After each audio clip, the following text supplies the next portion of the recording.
Bismillahirrahmanirrahim. Assalamualaikum warahmatullahi wabarakatuh. Waalaikumsalam warahmatullahi wabarakatuh. Innal hamdalillah nahmaduhu wa nasta'inuhu wa nastaghfiruh wa na'udzu billahi min shururi anfusina wa min sayyiati a'malina.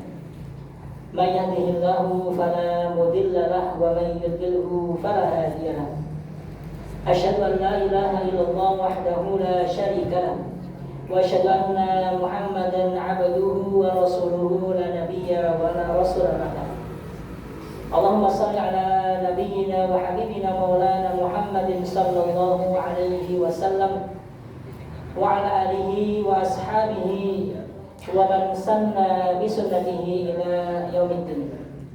Rabbi shrah lana sudurana wa yassir lana umurana wahlul 'uqdatam min alsinatina yafqahu aqwalana. Bapak-bapak, ibu-ibu, jamaah salat maghrib yang dimuliakan Allah Subhanahu wa taala, merupakan sebuah kesyukuran atas limpahan nikmat dan juga karunia dari Allah Subhanahu wa taala, sehingga kula kalih panjenengan sonten menika bisa dikumpulkan di masjid tercinta kita ini. Masjid apa, Pak? Miftahul Jannah. Masyaallah. Ini doanya luar biasa nih. Miftahul Jannah. Tadi yang melebat mereka pun asal kunci apa, Pak? Surah. Insyaallah, Pak. Amin. Dan tentu kenikmatan itu haruslah senantiasa kita syukuri dengan ucapan hamdalah, dengan ucapan hamdalah itu suatu kepastian. Tapi kesyukuran menika bukan hanya diucapkan dalam lisan. Syukur itu sama halnya dengan keimanan yang harus dari hati, dari lisan, kali perbuatan. Nah, kalau misalkan secara ucapan sudah kita senantiasa lafalkan, maka syukur dalam bentuk perbuatannya pripun niku Mas? Dengan kita menghadirkan ketaatan. Sudah diberikan kesempatan oleh Allah datang ke masjid, sudah diberikan nikmat oleh Allah umur yang dipanjangkan, maka tidak ada kesyukuran terbaik kecuali menggunakan hidup yang diberikan Allah, nikmat yang diberikan Allah untuk senantiasa ketaatan, taat. Jadi kita gunakan waktu kita gunakan energi kita gunakan kemauan itu untuk taat kepada Allah Subhanahu wa taala. Dan tentunya cara paling terbaik menjadi orang yang bersyukur sebagaimana ditunjuki oleh baginda Muhammad sallallahu alaihi wasallam, karena beliaulah kita jadi mengetahui tentang hal-hal yang harus kita kerjakan, sehingga dalam waktu yang terbatas ini, kehidupan kita yang begitu singkat ini, kita bisa memaksimalkan amalan, bisa memaksimalkan ikhtiar, meskipun kelihatannya amalan sepele, tapi ternyata amalannya bernilai luar biasa. Contohnya apa, Pak? Berzikir misalkan. Karena kalau berzikir itu kan sepele, Pak. Semua orang bisa. Laki-laki, perempuan sakit, anak-anak sakit, sing ageng nggih sakit, sing tua nggih sakit, semuanya bisa. Tapi berapa banyak dari kita yang menggunakan lisan ini kemanapun kita pergi berzikir? Nah, ini sangat jarang. Kadang-kadang ketika perjalanan ternyata mikir sing neko-neko, mikir omai, mikir nopo, harusnya berzikir. Kenapa kita sebut dengan tema zikir ini, Mas? Nah, karena kaitannya dengan pembahasan kita pada sore hari ini, yaitu mengenai keberkahan pada bulan Dzulhijjah. Berapa banyak di antara kita itu tidak menyadari saiki tanggal pira, saiki bulannya apa, tidak dihiraukan. Kenapa? Yang penting duitku akeh kas aman. Padahal tidak seperti itu.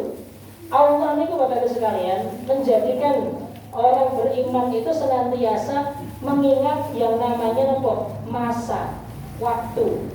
Makanya ayat yang paling kita cintai bersama itu wal asri innal insana lafi khusr. Demi masa. Sesungguhnya manusia itu senantiasa berada dalam kerugian. Kapan manusia itu dalam kerugian? Kalau dia tidak mengatur waktunya dengan baik. Atau kalau dia itu tidak mengindahkan hal-hal yang diberikan wanti-wanti oleh Allah Subhanahu wa Ta'ala. Salah satunya adalah tema masa atau tema waktu. Langsung oleh-oleh mohon lagi. Waktu atau masa. Ketika seorang hamba itu tidak memahami esensi waktu, tidak memahami esensi masa, maka ujungnya adalah lafi khusrin. Apa itu Pak? Berada dalam kerugian. Jadi tema waktu itu bukan sembarangan. Allah itu meminta kita mikir masalah waktu supaya kita tidak buntung, tidak rugi. Karena berapa banyak manusia yang diberikan waktu oleh Allah, misalkan tentunya, tapi tidak digunakan dengan baik, lalu datang masa ajalnya. Setelah datang masa ajalnya, ternyata amalannya tidak ada. Maka dia meminta kepada Allah untuk apa? Diuripke meneh, dikembalikan ke dunia meneh, untuk apa? Sembahyang. Tadi ayat yang kita baca, wa anfiqu mimma razaqnakum min qabli an ya'tiya ahadakumul maut. Ketika mautnya sudah datang, ingin dibangkitkan lagi, gitu. Untuk apa? Minas sholihin, supaya saya jadi hamba yang soleh. Sakit betul Pak? Sakit betul Pak? Tidak bisa. Jangankan waktu dihidupkan, apapun satu detik yang jenengan sudah lalui, bisa nggak kita kembalikan Pak? Tidak bisa. Bayar 1 triliun, sakit? Tidak bisa. 4 triliun Pak? Tidak bisa. 271 triliun Pak? Sakit Pak? Tidak bisa. Mau bayar berapapun mengembalikan 1 detik mau itu buatan sakit. Itulah kenapa Allah niku ngendika dalam ayat ini kamu berhati-hati dalam tema waktu. Banyak orang-orang itu merugi karena lalai dalam waktu. Tapi memang Allah Subhanahu wa Ta'ala Rahman wa huwa Rahim. Allah yang Maha Pengasih lagi Maha Penyayang, memberikan kita kesempatan yang singkat ini untuk apa? Untuk mendulang amal-amal besar. Nah, salah satunya sekarang ini. Kita dulu melalui bulan suci Ramadan, Ramadan kita lalui dengan berbagai macam amal kebaikan. Datang kemudian bulan apa Pak? Syawal. Syawal ada juga masruhiyah puasa Syawal 6 hari dijaga sedemikian rupa supaya amalannya pun Ramadan masih berlanjut ke bulan Syawal. Setelah bulan Syawal, bulan apa Pak? Syawal, Dzulqa'dah, Dzulhijjah, terus Muharram. Betul apa? Ujian berarti sudah. Ada Dzulqa'dah, kemudian Dzulhijjah, lalu yang berikutnya Muharram. Mas, kenapa jenengan sebutkan bulan-bulan ini? Aku apa loh Mas? Bukan masalah hafal ya Mas. Maknanya, apakah kita sudah mengilmui pada masing-masing bulan ini? Atau jangan Ramadan kita mungkin settingnya sampun saya ya Ramadan ya, alhamdulillah ya. Karena kalau kita berbuat maksiat langsung ini kan duit poso kan ngoten. Tapi yang bersawal, enten sing ngoten niku, wah jangan aku sih bulan Syawal lho, enten Mbak? Enggak ada. Jangan bulan Dzulqa'dah lho, enggak ada. Jangan kok kowe, kowe selingkuh piye? Bulan Muharram lho, mboten enten. Padahal Allah Subhanahu wa Ta'ala memberikan keistimewaan pada bulan-bulan ini. Lah kenapa Mas? Surat At-Taubah. Surat At-Taubah ayat 36 Allah Subhanahu wa Ta'ala firmankan, "Inna iddatasy syuhuri indallahi 12 syahran fi kitabillah." Sesungguhnya hari-hari bulan-bulan di sisi Allah itu ada 12. Yang mana 12 ini sudah ada dari zaman dulu diciptakannya langit dan bumi. Nah, di antara 12 ini minha arba'atul hurum. Ada 4 bulan yang kita kenal dengan bulan haram. Ya toh, bulan haram. Apa nih Bu? Dzulqa'dah. Terus apa Pak? Dzulhijjah, Muharram, satu lagi Rajab. Nah, Mas, memang kenapa dengan bulan-bulan ini namanya bulan haram niku Pak? Allah sampaikan fala tadlimu anfusakum. Jangan kamu itu ketika masuk bulan-bulan haram, kamu berbuat yang namanya kezaliman. Nah, zalim ini ada dua cabangnya. Zalim kepada dirinya sendiri atau zalim kepada orang lain. Kalau begitu, zalim untuk diri sendiri atau zalim untuk orang lain. Itu sami mawon kezaliman. Dia harusnya nopo wajib untuk sholat ditinggal zalim kepada siapa? Dirinya sendiri. Dia nopo mengumpat mengejek orang lain, zalim. Nopo harga diri orang lain mukmin yang harus dijaga malah dihinakan, direndahkan, zalim. Fala tadlimu fihinna anfusakum. Kalau memasuki bulan-bulan haram ini, jangan sampai kamu menzalimi diri kamu sendiri. Mas, memang kenapa kalau kita berbuat kemaksiatan kezaliman di bulan-bulan ini? Al-Imam Qatadah, seorang mufassir besar, beliau mengatakan kalau masuk bulan-bulan haram nih Pak, biasanya orang akan cenderung pada dua hal. Berbuat baik atau berbuat apa Pak? Berbuat keburukan. Betul nih? Ada yang taat, ada yang maksiat. Ada yang sholat, ada yang kebalikannya, meninggalkan sholat. Kata Imam Qatadah, kalau misalkan masuk pada bulan-bulan haram, maka amal kebaikan itu apa? Dilipat gandakan. Jenengan sholat sunnah biasa di bulan nopo Dzulqa'dah, Dzulhijjah, Muharram, dibanding dengan sholat sunnah di bulan-bulan yang lain, nilainya berbeda. Kenapa? Dilipat gandakan. Bahkan boleh jadi sholat yang mungkin biasa di bulan-bulan selain 4 bulan ini, Syawal misalkan, atau Syawal misalkan, itu nilainya ketika dilakukan di bulan yang 4 ini mirip-mirip dengan sholat wajibnya secara pahala. Maka sholatnya biasa. Nah ini sudah maklum mungkin. Tapi ini yang perlu kita garis bawahi. Kalau tema keburukan, maka dosa yang dilakukan pada bulan-bulan haram itu nilainya juga lebih besar dibanding dosa-dosa pada bulan-bulan lainnya yang biasa. Jadi dua mata nih Pak, antara yang berbuat baik dilipat gandakan meskipun cuma yang kecil-kecil sunnah-sunnah, atau keburukan yang dia lakukan nilainya lebih besar di mata Allah, dosanya lebih gede dibanding yang dia lakukan pada bulan-bulan biasanya.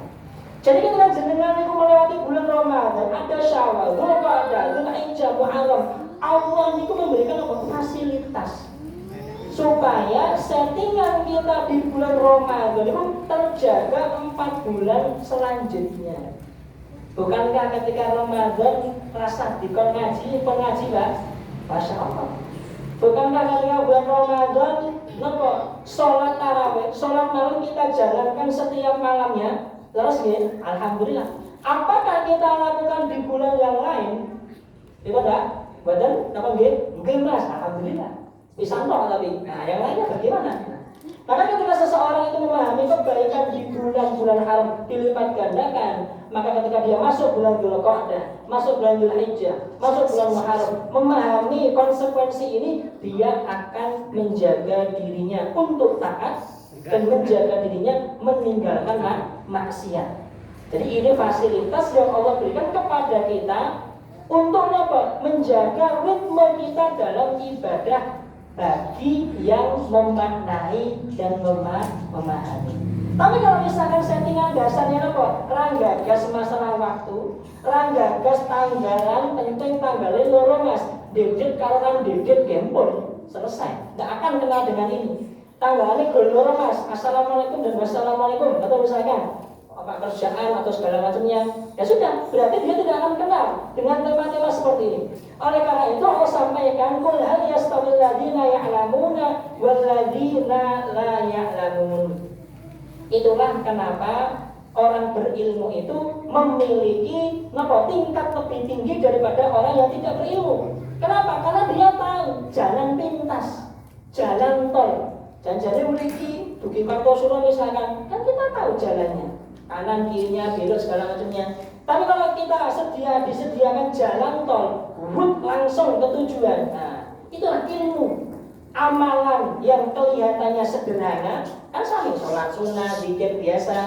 Tapi ketika itu dilakukan dengan ilmu, ternyata nilai bisa istimewa.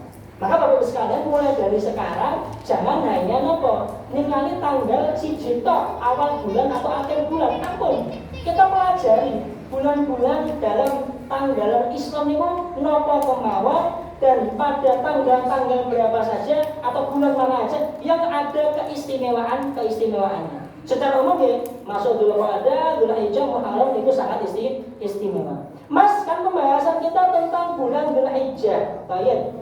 Allah Subhanahu wa taala firmankan pada surat Al-Fajr, dan jenengan sudah hafal semuanya, wal fajr walayalin asyr, demi waktu fajar dan demi 10 layal. Layal itu bisa diartikan yaum atau hari. Demi waktu fajar dan demi 10 hari. Para ulama mufassirin itu menyampaikan apa yang dimaksud Allah dengan 10 hari ini. Hari-hari yang mana? Maka para ulama mufassir menyampaikan ada kurang lebihnya 4 pendapat mengenai kapankah atau waktu yang dimaksudkan 10 hari ini. Kapan wae Mas? Yang pertama tanggal 1 sampai 10 Dzulhijjah.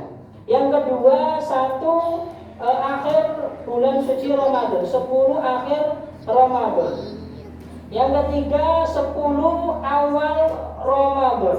Dan yang keempat 1 sampai 10 awal Muharram. Jadi 10 hari ini ada perbedaan pendapat di antara para ulama menyebutkan antara 1 Dzulhijjah atau 10 akhir bulan Ramadan atau 10 awal Ramadan atau 10 Muharram, 1 sampai 10 Muharram. Dan yang disampaikan oleh Imam Ibnu Rajab Al-Hambali dan dikutip dari penjelasan Abdullah bin Abbas bahwasanya yang dimaksud dengan walayalin asyr itu tanggal 1 sampai 10 Dzulhijjah. Tanggal 1 sampai 10 Dzulhijjah yang akan kita temui minggu depan insyaallah. Mas, memang ada apa dengan tanggal-tanggal ini? Harus seperti apa memangnya? Nah, maka kita kaitkan Bapak sekalian dengan sabda Nabi SAW yang diriwayatkan oleh sahabat mulia Ibnu Abbas radhiyallahu anhu pada kitab Sahih Bukhari, "Ma min ayyamin al-amalus shalihu fiha khairun min hadhil ayyam al-ashr." Tidak ada hari-hari di mana amalan soleh pada hari-hari tersebut adalah bernilai sangat istimewa dibanding hari-hari yang lainnya. Para sahabat itu bertanya, Pak, wal jihadu fisabilillah, ya Rasulullah, dibandingkan dengan berjihad, apakah pahalanya juga tidak bisa mengungguli? Tidak bisa. Jadi orang yang beramal di 10 hari ini dibandingkan dengan amal apa, Pak? Jihad. Jihad itu berapa, Pak? Jihad itu perang. Berarti mempersiapkan diri, latihan mana, latihan nembak, latihan pedang, kemudian melawan musuh, itu berjihad. Dan itu memang puncak amalan terbaik dalam Islam, yaitu berjihad, berjuang untuk apa? Lillahi kalimatullahi ta'ala. Otomatis pahalanya luar biasa. Kenapa mas pahalanya? Kalau orang itu berjihad lalu meninggal dunia, berarti syahid. Dan syahid itu apa, Pak? Pahalanya ganjaran apa? Surga, langsung masuk surga. Dan nanti ketika dikumpulkan di padang mahsyar, luka-luka yang dia terima tetap ada lukanya, keluar darahnya, launu dami warihul miski, warnanya tetap merah seperti darah, tapi wangi seperti kasturi. Itu berjihad fisabilillah. Nah, orang kalau masuk pada 1 sampai 10 Dzulhijjah melakukan amal kebaikan, maka amal kebaikannya dinilai lebih tinggi dari berjihad fisabilillah. Luar biasa. Jadi orang beramal ya 1 sampai 10 Dzulhijjah, ya, maka akan mendapatkan pahala yang lebih banyak daripada jihad fisabilillah. Illa, kecuali rajulun kharaja, kecuali ada orang berjihad fisabilillah menggunakan jiwa raganya, menggunakan harta kekayaannya, lalu masuk ke dalam medan perang, pulang-pulang mati, meninggal dunia sedo tanpa tersisa, baru seimbang pahalanya. Jadi orang-orang yang melakukan amal soleh pada tanggal 1 sampai 10 Dzulhijjah dibandingkan setara dengan orang yang berjihad menggunakan hartanya, mengorbankan nyawanya, pulang-pulang tinggal nama. tingginya amalan soleh ketika 1 sampai 10 Dzulhijjah. Nah, ini menunjukkan Bapak sekalian, kita sebagai seorang muslim niku harus memikirkan apa Mas? Memikirkan kesempatan, kenikmatan yang Allah berikan kepada kita agar tidak luput. Kenapa bisa demikian? Karena namanya manusia niku Bu, mentok-mentok umurnya pinten Pak? 100 tahun. Pun dele-dele Mas. Kalau kata Abu Hurairah radhiyallahu anhu dan riwayat beliau disampaikan dari Nabi SAW di riwayat Ibnu Hibban, "A'mal ummati baina sittin wa sab'in." Umur umatku 60 sampai 70. Saat ini jenengan umurnya 60, 10 tahun kas. Masya Allah. Gitu, ada batasannya. Nah, kita harus memikirkan bahwasanya Allah nih kok menyediakan kita waktu yang terbatas. Ketika waktu kita di dunia ini terbatas, berarti harus menghadirkan amal yang berkualitas. Amal yang berkualitas. Supados apa? Supados waktu yang misalkan sisanya 5 tahun ini nilainya jauh lebih tinggi dibanding waktu-waktu yang sebelumnya. Salah satunya dengan memaksimalkan kesempatan kalau memasuki tanggal-tanggal, bulan-bulan yang Allah lipat gandakan kebaikannya. Itu salah satu kuncinya. Maka kita sebut jalan tol, jalan pintas, liane ngaji, zikir di waktu-waktu biasa. Ya saya alhamdulillah. Tapi kita juga mengejar itu masuk di bulan-bulan ini. Wah, lainnya luwih banter. Akhirnya bagaimana? Pahalanya berlipat ganda. Datang masa ajalnya, tuwfiya idza jaa ajaluha la yastakhiruna sa'atan wa la yastaqdimun. Datang ajal itu sudah tidak bisa kita majukan, kita mundurkan, tidak akan bisa. Akhirnya ya sudah dipendam, Nah, ketika kita sudah punya jalannya, sudah punya amalan dengan kualitas yang tinggi, waktu yang sedikit pun tidak masalah. Kenapa? Karena kita hadirkan amalan dengan kelipat gandaan kebaikan atau pahalanya. Kata Imam Ibnu Hajar Al-Asqalani, dia menyebutkan kenapa pada hari-hari ini menjadi amalan yang istimewa. Dia mengatakan karena pada tanggal ini 1 sampai 10 itu dikumpulkan semua amal-amal kebaikan dalam bentuk apapun. Contohnya ada amal keseharian kita, sholat. Kemudian ada juga puasa, kemudian ada juga sedekah, kemudian ada namanya ibadah apa Pak? Tanggal 10 itu apa? Haji. Ada ibadah haji. Nah, ketika amal-amal istimewa ini berkumpul pada satu kesempatan, satu waktu, semakin tinggilah nilai hari-hari itu di mata Allah Subhanahu wa Ta'ala.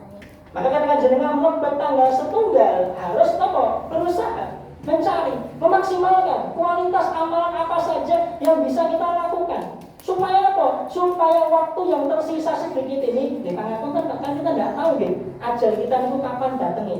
Atau misalkan enten notifikasinya penak nih Pak, Mas Nurdin tanggal 10 siap-siap. Malaikat pencabut nyawa ngetok lawang, enak Pak, kita persiapkan. Wah, sholatnya sing akeh segala macam. Tapi kan tidak ada seperti itu. Karena kita dituntut apa? Dituntut untuk beristiqomah.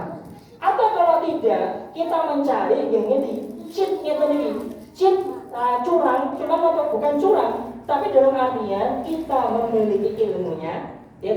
Kemudian meningkatkan kualitas amalan kita yang bernilainya lipat ganda daripada hari-hari yang biasa. Itulah kenapa innal insana lafi khusrin illa ladina amanu, kecuali orang yang beriman, wa amilus sholihat, mengerjakan amal soleh, wa tawassau bil haqqi wa tawassau bis sabr, saling menasihati dalam tema kebenaran dan juga kesabaran. Kita itu biasanya Pak, kalau perkara hari-hari umum itu apa lah jamaah. Hari Kartini ngerti tanggalnya piro, sampai tak do kucing yo ngerti. Kapan mbok sahur utangmu? Sok ben pas gak do kucing mbok ngerti kok, gak do kucing ngerti kok. Masyaallah. Tapi kalau temanya seperti ini, kita melupakan. Kita enggak peduli. Ulang tahun dhewe kelingan, tapi ini amal terbaik yang bisa dilakukan di bulan-bulan seperti ini, kita hilangkan. Kita enggak peduli. Ini salah. Harusnya adalah apa? Kita mempelajari pelajari ilmunya, lalu kita maksimalkan ikhtiar kita, ketika masuk pada hari-hari tertentu kita bisa langsung lonjakan amal kebaikan karena kita tahu ilmunya. Oh, tanggal ini sampai ini berarti istimewa. Dan para ulama itu sepakat 10 awal bulan Dzulhijjah itu lebih baik dari semua hari yang dari pagi sampai sorenya sepanjang tahun. Coba kita hitung ya, dari bulan pertama Muharram sampai kepada Dzulhijjah yang ke-12 atau putarannya minggu, maka pagi hari yang paling istimewa itu ada tanggal 1 sampai 10. Sebagaimana kita ketahui kalau malam harinya apa yang paling istimewa 10 terakhir bulan Ramadan, jelas itu. Itu pun apa kita ngejarnya hanya apa biasanya ini ngejar hari-hari atau malam yang ganjil saja. Tanggal selikur gitu, rolikure poso se ora lunga ora sembahyang, 13 lagi jedul meneh biasanya ngoten. Tapi para ulama ketika menyebutkan 10 hari Indonesia ini sepakat semuanya 1, 2, 3, 4, 5, 6, 7, 8, 9 puncaknya 10 semuanya tanpa kecuali. Bahkan disebutkan dalam beberapa riwayat, meskipun di pangapunten riwayat ini tidak bisa dipertanggungjawabkan secara kesahihan hukumnya, tapi kami sebutkan sebagai gambaran apa? Kemuliaan pagi hari tanggal 1 sampai 10 sampai disebutkan amalan yang dilakukan pada satu hari di bulan Dzulhijjah 1 sampai 10 itu senilai dengan amalan 1 tahun. Atau pendapat yang kedua senilai dengan seperti Lailatul Qadar 1000 tahun. Tapi ini riwayatnya apa Pak? Doi, tidak benar riwayatnya. Cuma yang ingin saya sampaikan adalah ini menunjukkan apa keistimewaan tanggal 1 sampai 10 Dzulhijjah. Maka kita harus apa? Menyegerakan, memikirkan ilmu ini apa. Nek wis tekan tanggal iki aku kudu piye. Nah, kalau sudah muncul pertanyaan, loh mas, aku saiki ngerti tanggal ini istimewa, bulan ini mulia, saiki aku kudu ngopo. Nah, ini akan kita bahas. Apa amalan yang harus kita lakukan ketika sudah memasuki bulan Dzulhijjah, terutama antara tanggal 1 sampai dengan tanggal 10-nya? Yang paling pertama yang bisa kami sampaikan adalah yang namanya ibadah apa Pak? Haji. Jelas ibadah haji. Yang dilakukan tanggal itu kalau ibadah haji itu Pak? Tanggal itu Pak? Oh, dia haji jenengan. Dan apa? Wasami. Kita berdoa kepada Allah Subhanahu wa taala, Allahumma rzuqna ziyaratal haramain asyarifain Makkah Madinah hajjatan wa umratan. Allahumma amin. Semoga kita dimudahkan untuk bisa ke tanah suci Makkah Madinah untuk menunaikan ibadah umrah atau ibadah haji. Allahumma amin. Yang dimulai dari tanggal biasanya 8 tarwiyahnya, nanti 9 Arafahnya, 10, 11, 12, 13 Dzulhijjah lanjutannya. Nah, tanggal 10 adalah puncaknya, kan tadi kalau ibadah haji. Mas, memang ada apa dengan ibadah haji ini? Hadis Abu Hurairah radhiyallahu anhu, al-hajjul mabrur laisa lahu jazaa'un illa jannah. Namanya haji yang mabrur. Sanes mabrur tadi, mabrur. Mabrur itu pripun? Menghadirkan haji yang sesuai tuntunan Rasulullah. Khudhu anni manasikakum. Jadi kalau ada orang beribadah haji, menunaikan apa yang diperintahkan dilakukan Rasulullah dalam setiap amal hajinya, nah, akan mendapatkan mabrur, kemakburan. Dan orang yang mendapatkan kemakburan, faedahnya apa Mas? Laisa lahu jaza illa jannah. Dia tidak akan mendapatkan balasan kecuali satu balasan paling mulia. Apa nih Pak? Masuk surga. Masuk surga langsung. Ini bedanya. Amalan paling istimewa. Kalau jenengan gadah harta sak miliar, jek turah-turah, masuk bulan seperti ini berangkat monggo Pak haji. Kenapa? Karena ini amal istimewa ketika jenengan memasuki 1 sampai 10 Dzulhijjah, berangkat ke sana, berangkat ibadah haji. Boleh tentang umrohnya di tanggal 10 dia buat nama-nama, tapi utamanya adalah melakukan ibadah haji. Mas, aku kan duit, waduh. Nah, terus piye? Nah, ini opsional. Opsionalnya yang kedua adalah termasuk pada awal bulan Dzulhijjah, yaitu adalah puasa sunnah. Kenapa Pak? Puasa sunnah. Ngertos puasa nggih? Oh, ngertos alhamdulillah. Sudah ngertos hukum-hukumnya? Yang sudah belajar Ramadan lalu. Nah, saatnya kita terapkan. Orang-orang yang melakukan ibadah sunnah berupa puasa ini, bagaimana cara melakukannya? Kalau sebelumnya mungkin Senin Kamis atau puasa Daud, maka untuk khusus di bulan ini diriwayatkan dari sahabat Abdullah bin Umar dan para sahabat lain dan para ulama lainnya bahwasanya diperkenankan berpuasa dari tanggal 1 sampai tanggal 9 Dzulhijjah. Jadi tanggal 1 puasa, 2, 3, 4, 5 sampai tanggal 9. 10 asar betul Pak? Bukan asar. Kenapa? Hari raya nggak boleh puasa, kalau umumnya berpuasa. Maka puasanya 1 sampai dengan tanggal 9. Mas memang ada landasan hadisnya enten. Riwayat dari istri Nabi SAW yang bernama Hafsah binti Umar. Meskipun ada beberapa ulama yang menghasankan dan mendapatkan hadis ini, tapi juga bisa menjadi landasan bahwasanya Nabi itu berpuasa 1 sampai 9 Dzulhijjah. Kemudian berpuasa apa? Asyura. Kemudian berpuasa 3 hari setiap bulan, gitu. Kemudian berpuasa Yaumul Itsnin wa Yaumul Khamis. Ini riwayat yang disebut oleh Hafsah istri beliau. Ada riwayat yang lain dari Aisyah radhiyallahu anha itu berkebalikan. Nabi tidak berpuasa 1 sampai 9. Ini kok ketoknya ta'aruf, kontradiksi.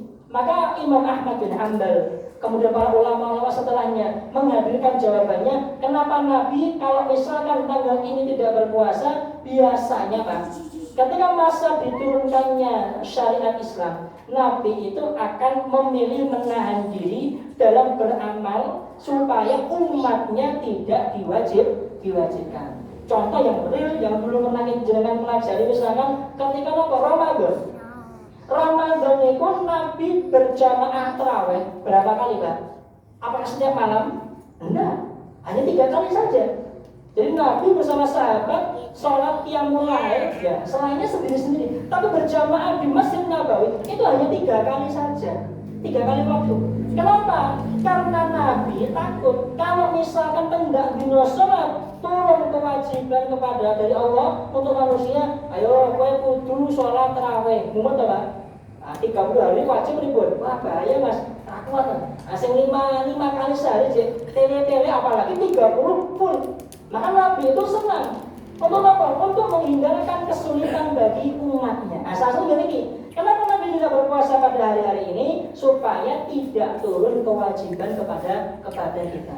Jadi tetap diperkenankan untuk kita apa? Berpuasa tanggal 1 sampai tanggal 9 Dzulhijjah. Dan kita tahu bahwasanya amalan orang berpuasa itu sangat istimewa. Farhatan, punya 2 kebahagiaan gitu.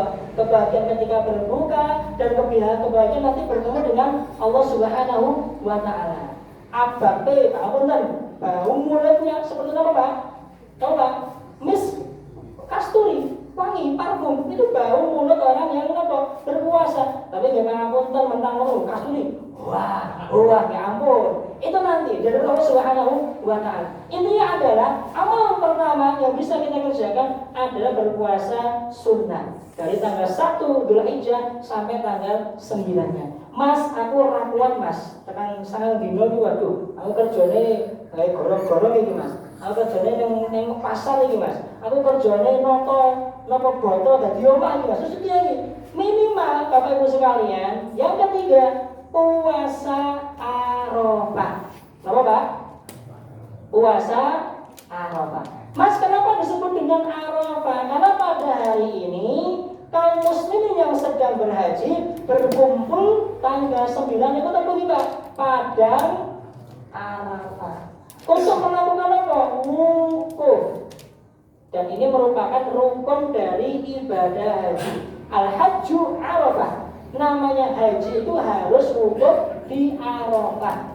Kalau dia tidak wukuf di Arafah tanpa ada alasan yang jelas, berarti hajinya batal, ngulang lagi tahun depan. Nah, ini pentingnya kita berilmu. Kabur pengen, bismillah, aku pengen haji, aku nggak punya orang. Nah, kita cicil dulu Pak ini, sinau nih. Siapa tahu tukang kuburan kayak haji Pak ini, jangan tukang apa? Bisa kayak haji, insya Allah. Kan saya dapati nih Pak, orang-orang yang berangkat haji, berangkat umroh, tidak semuanya nopo duitnya akeh. Kami pernah temukan nopo ketika umroh itu ada penjual siomay, tukang cilok itu makan. Siapa yang berangkatkan? Nggak tahu. Jadi saya tiba-tiba ada orang datang mendobrak karena tahu dia orang soleh, Mas umroh ya, yo iya nanti ditawari Mas udah berangkat, Masya Allah. Tapi dia sudah belajar, punya ilmu ya tentang ibadah umroh, manasiknya dan sebagainya. Maka sebagai bentuk keseriusan kita untuk nanti dipanggil Allah Subhanahu Wa Taala, kita belajar tentang tata cara haji. Rakyatan sinau apa terutama ini Pak, ngaku apa Pak? Rida 2 kain itu kan. Yang putih-putih itu Pak, ihram, belajar ya oh ihram. Dulu itu memang betul apa? Ini apa Pak? Dulu bismillah tahun lalu aku haji. Iso sapa sing bayar Gusti Allah sugih ya. Enggak apa-apa. Kita bermohon kepada Allah Subhanahu wa taala. Nah, kalau misalkan tidak bisa 9 hari berpuasa, paling tidak Bapak Ibu sekalian, kita berpuasa pada hari Arafah. Tanggal kita nih Bu, 9 Dzulhijjah. Mas, memang ada apa di hari Arafah ini? Hadis riwayat Abu Qatadah radhiyallahu anhu. Ahtasibu siyam Arafah. Ahtasibu kata Nabi SAW, puasa pada hari Arafah tanggal 9 Dzulhijjah itu akan menggugurkan dosa as-salah al-madiyah was-salah ba'da 2 tahun. Tahun yang lalu dan tahun yang akan datang.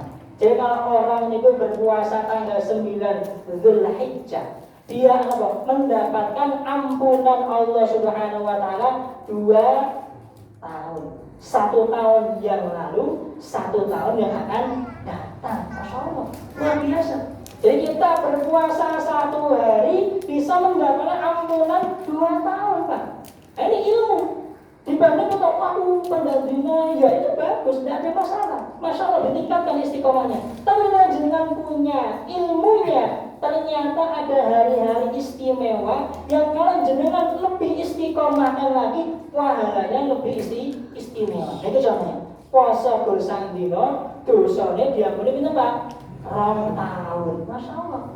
Atau yang dulu ketika Ramadan, gitu. Ada Abu Ayyub Al-Ansari, orang berpuasa Ramadan tumaat ba'asittan min Syawal, ditambah 6 hari bulan Syawal, ka'annama siyamud dahr, seakan-akan puasa apa Pak? 1 tahun. Kosong betul Pak Syawal Pak?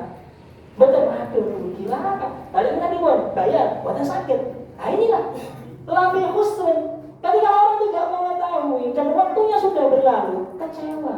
Wah, oh ya Mas Yo, berarti aku biar puasa, tapi nggak bisa balik lagi. Insya Allah tahun ngarep dah, tahun ngarep ijek ora pertanyaannya. Apa dicabut malaikat tribun. Nah inilah kenapa kita memperhatikan yang namanya waktu hari. Jangan biarkan waktu itu berlalu begitu saja. Ampun. Orang kita saja membayar berapa triliun tidak bisa mengembalikan 1 detiknya. Apalagi bertahun-tahun berlalu, tapi zong amalannya. Boleh ya tidak? Itulah kenapa kita diminta untuk berilmu. Supaya supaya waktu kita, keseharian kita senantiasa dalam taat kepada Allah Subhanahu wa taala. Mas, kenapa mulai Mas? Selain itu, baik. Berikutnya ada tanggal 10, 11, 12, 13 atau startnya pada tanggal 10 ada yang namanya hari raya apa Pak? Kurban, Idul Adha. Sebagaimana Rasulullah ketika datang ke kota Madinah, beliau mendapati ada hari yang orang-orang Madinah bergembira. Ayo yaum hada, mahadani yauman. Ini 2 hari apa kok kamu bergembira sukacita? Ya Rasulullah, ini ada 2 hari dari zaman jahiliyah kita bersukacita tiap hari ini. Maka Rasul mengatakan, qad abdalakuma khairum minhuma. Telah datang syariat Allah yang menggantikan 2 hari yang kamu bahagia, yaitu apa? Idul Fitri wa Idul Adha. Maka amalan berikutnya adalah berkurban.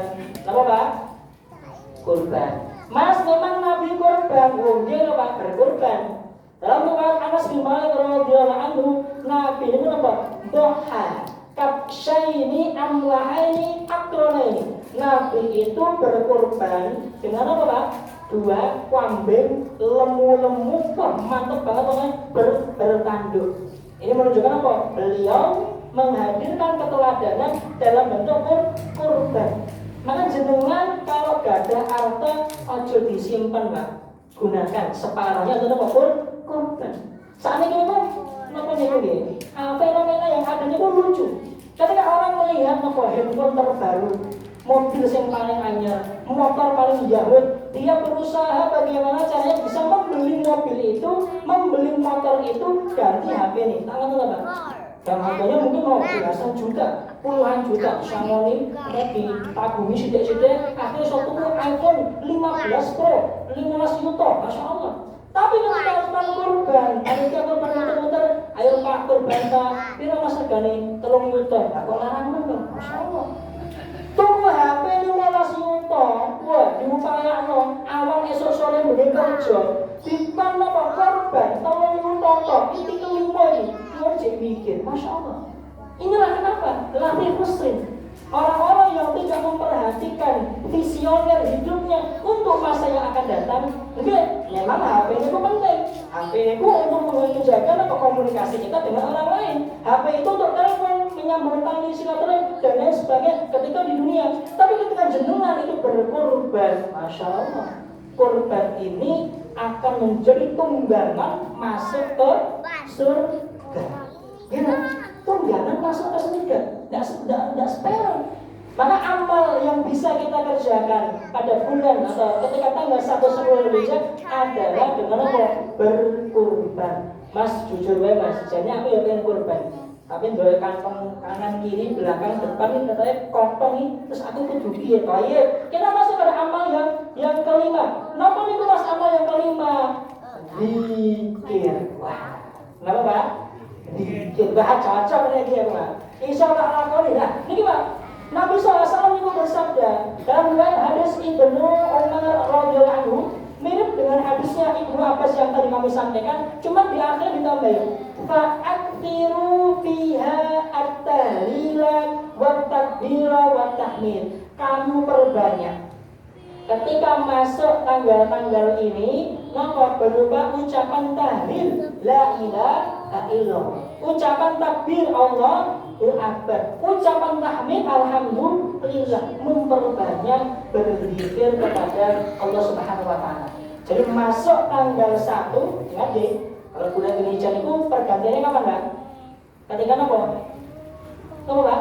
Ketika terbenamnya matahari berganti. Masuk bulan Dzulhijjah, maka langsung jenengan gas untuk berzikir kepada Allah. Mas, memang ada yang dilakukan sahabat ketika itu Bapak enten Pak. Salah satu yang disebutkan oleh Imam Bukhari dalam kitab beliau dengan hadis yang mu'allaq.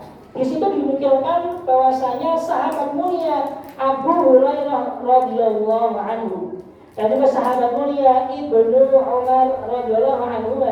Beliau ini ketika masuk tanggal 1 Dzulhijjah keluar ke pasar dan beliau bertakbir, Allahu Akbar, Allahu Akbar. Dan orang-orang yang ada di pasar ikut bertakbir dengan takbirnya mereka berdua. Saat ini misalkan jenengan teng pasar, Allahu Akbar, Allahu Akbar. Berapa Pak?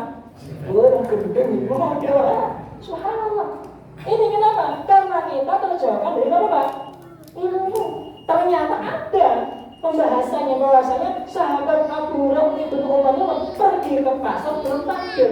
Orang-orang di pasar mengikuti takbir mereka berdua. Dan saat ini pangapunten, amal paling sederhana yang bisa kita lakukan sebagaimana dengan Abu Busr adalah la yazalu lisanuka radban min dzikrillah. Senantiasa lisanmu itu basah dengan zikir kepada Allah. Simpel. Jadi masuk tanggal 1, jenengan apa? Tambahin zikir. Katanya berzikir ini apakah pahalanya lebih pada jin? Oh jelas, beda kualitasnya. Kenapa kita sebutkan? Karena inilah amalan gampang, bisa dilakukan semua orang, sing sugih ya iso, sing randedit ya iso, sing duwe utang ya iso. Kita bisa melakukan ini ketika kapan? Ketika sudah masuk tanggal 1 sampai 10 Dzulhijjah. Meskipun dari sekarang pun juga kita bisa. Tapi latihan dulu, aku mampu. Oh la ilaha illallah dan segala macamnya. Oh subhanallah bihamdi subhanallahil azim. Oh sayyidul istighfar. Monggo Bang catati. doa-doa, zikir apa saja yang akan jenengan baca ketika nanti masuk tanggal nomor 1. Akhirnya masuk tanggal 1, wah langsung gas bunyi. Oh ini 1, 2, 3, tarutan ke ini, awal ini, esok ini, sore ini, dan seterusnya. Berikutnya Bapak sekalian, tema khusus mengenai zikir ada yang namanya apa? Takbir. Mas, takbir itu bagaimana? Allah informasinya. Maka disampaikan oleh para sahabat bahwasanya takbir itu terbagi menjadi 2. Ada yang mutlak, ada yang muqayyad, terikat dan tidak terikat. Kalau yang tidak terikat, masuk tanggal 1 jenengan langsung bisa berzikir. Tapi kalau yang terikat, maka dimulainya kapan Mas? Dimulainya tanggal 9 Dzulhijjah sampai tanggal 13. Yang biasanya dilakukan setelah apa? Ba'da sholawat, setelah sholat 5 waktu. Dia dan takbir, bilang itu. Dari mana Mas dapatnya? Riwayat dari Ali bin Abi Thalib dan juga riwayat dari Ibnu Mas'ud. Maka kita disunnahkan untuk membaca takbir mutlak atau muqayyad. Kalau mutlak maka dimulai dari tanggal 1-nya. Kalau muqayyad maka dari tanggal 9 di pagi hari subuh itu sampai nanti tanggal 13 ba'da asar. Karena kalau sudah maghrib maka tanggalnya sudah berbeda ke 4 ke 14. Jadi takbir muqayyad dan Pak? Mutlak. Dan yang terakhir Bapak Ibu sekalian, Mas amal apa lagi? Saya kayaknya nggak bisa semuanya. Maka silahkan lakukan berbagai macam amal kebaikan apapun. Jadi semisal aku rasa haji dikit, oh ya bon. Aku rasa poso lagi sak jame wetengku kurul-kurul Mas kaya disodok watu oh nggih pun. Tanggal 9 tok wae padha Mas sedina ya ora oh nggih. Zikir Mas aku bisu Mas saya iso zikir piye lho oh ya wis. Nah, ada amalan apa? Kebaikan. Dalam bentuk apapun. Jenengan melakukan amal kebaikan niatan lillahi taala menghindarkan napa misalkan biasanya itu tenggalan itu kan apa Pak? Kecelakaan. Sampai meninggal dunia. Napa niku? Tikus niku ya Pak. Kelindes niku lho. Imam betul ada tolik. Jenengan ningali enten tikus dipendhet tikuse jadi masak, dibuang. Nah, menghindarkan apa? Duri atau hal-hal yang membuat luka di jalan itu yang kebaikan. Menyeru kebaikan, amar ma'ruf, nahi munkar, ucapan yang baik, taat kepada orang tua, cinta kepada anaknya, putrinya, memberikan ini, memberikan banyak sekali. Intinya adalah Bapak Ibu sekalian, ketika memasuki tanggal 1 Dzulhijjah yang akan datang sebentar lagi, sunnah yang sudah biasa ditinggalkan oleh kaum muslim itu sendiri. Pertama, dia tidak mengetahui kapankah harinya, sibuk dengan dunianya. Maka kita sebagai orang-orang yang ingin dimuliakan dengan ilmu, kita hadirkan diri kita pada tanggal dan hari yang memang Allah ingin istimewakan. Kita gunakan kesempatan itu dengan baik, dengan amal yang mungkin kelihatan sederhana, tapi ternyata sangat berkualitas di mata Allah Subhanahu wa Ta'ala. Semoga Allah Subhanahu wa Ta'ala memudahkan kita semuanya dalam beramal saleh pada hari-hari ini dan hari-hari nantinya tanggal 1 sampai 10 Dzulhijjah dan juga istiqomah setelahnya, dan semoga dengan amal itu pula disucikan hati kita dan kita layak menjadi hamba yang bertakwa dan dikaruniakan oleh surga Firdaus A'la. Allahumma amin. Dan Bapak Ibu sekalian, mungkin itu yang bisa kami sampaikan pada kesempatan sore ini. Jazakumullahu khairan. Wassalatu wassalamu ala nabiyina Muhammadin. Wassalamualaikum warahmatullahi wabarakatuh.